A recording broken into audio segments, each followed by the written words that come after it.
Hi everybody, welcome to my channel. This is a video to go over my March 2023 net worth. So this is a video I do every month where I calculate our net worth based on the prior month. So although it is the March video, it really reflects the February data. So I always get a lot of questions about how we calculate our net worth. And I talk about how we typically use the home price the price that we paid when we bought our home in calculating our net worth rather than the current market value. And we've just done that to be conservative, and because we don't plan to take the equity out of this home, we don't plan to sell it anytime soon. So for me, it felt like it was just inflating the number with money that we don't actually have access to yet. I know we could take out, a home equity line of credit or whatever. But I'm really trying to track how much money we have in investments and using that as our primary driver to calculate our net worth. But because of that, I decided to play with the numbers and be able to show you a little bit of both. So going forward, I will track it both ways just so you can see the comparison. And it is quite a bit of a difference, as we will go over. So just kind of as a recap though, typically in calculating our net worth, we usually go by the home price paid, but I'm going to show you a comparison of home price paid versus current market value. Then we calculate any of the money that we have in our bank accounts, so checking, savings, and our retirement funds. And then I call out real estate in a line of its own, and currently the only money we have tied up in real estate is through Fundrise, so it's very minimal. Doesn't really need to be its own line item, but I don't know. I just do that for whatever reason. And then the debt on our mortgage as our liability. So it's all of our assets minus the mortgage liability is what we use to then calculate our net worth. So with the stock market the way that it has been, we have had swings in both ways, and unfortunately with this past month it was down again. Not a huge amount, just over $4,000 that we are down on our net worth for the month of February.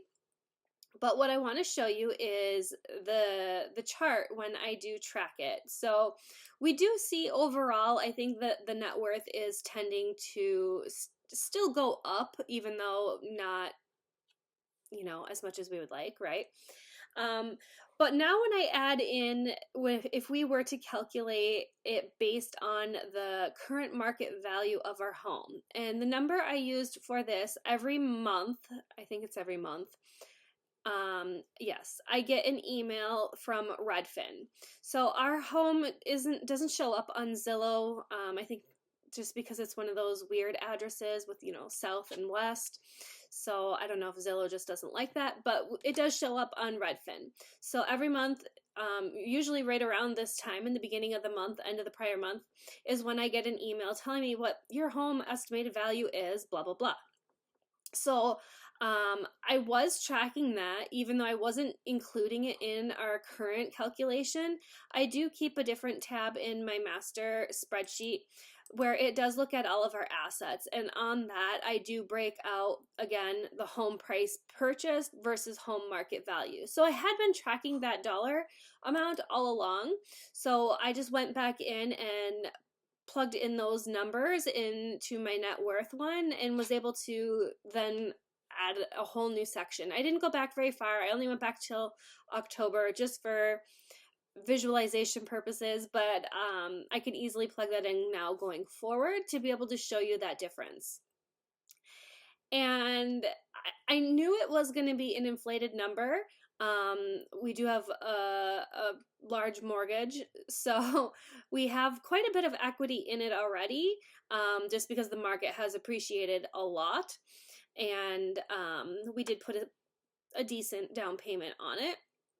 So you can see here the red line is what I just track normally for the purchase price, and the blue lines that I added are based on current market value.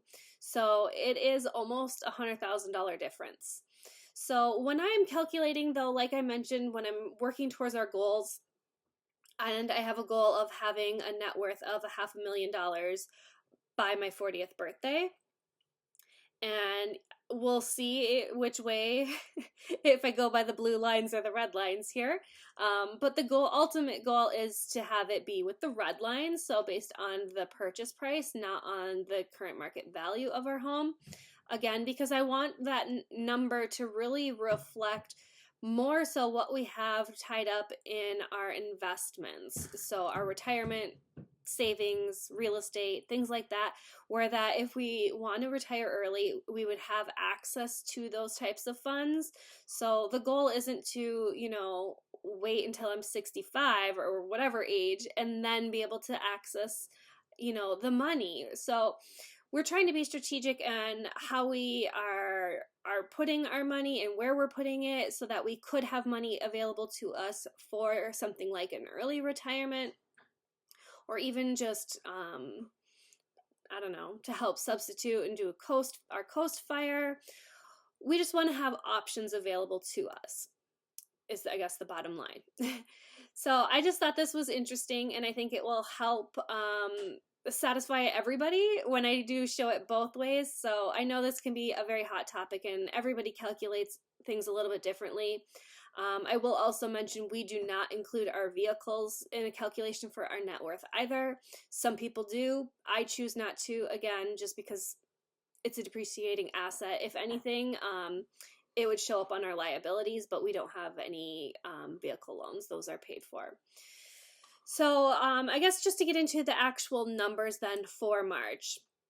So we ended up with, depending on, again, which line you look at, so our normal way of calculating a asset of $679,000 versus $771,000 if we were to include the home current market value versus the price paid. And then the mortgage balance is down to $335-ish. So that puts us at a net worth of either $343,000 or $435,000. So it is interesting to see what a big difference it can be. As I mentioned, it was down $4,000, and we calculate our percent to fire as a percent of our net worth divided by our goal of $1,500,000. So that puts us at 22.91%. So that's going to do it for me. I will be back again in April to give another update. I hope you have a great month.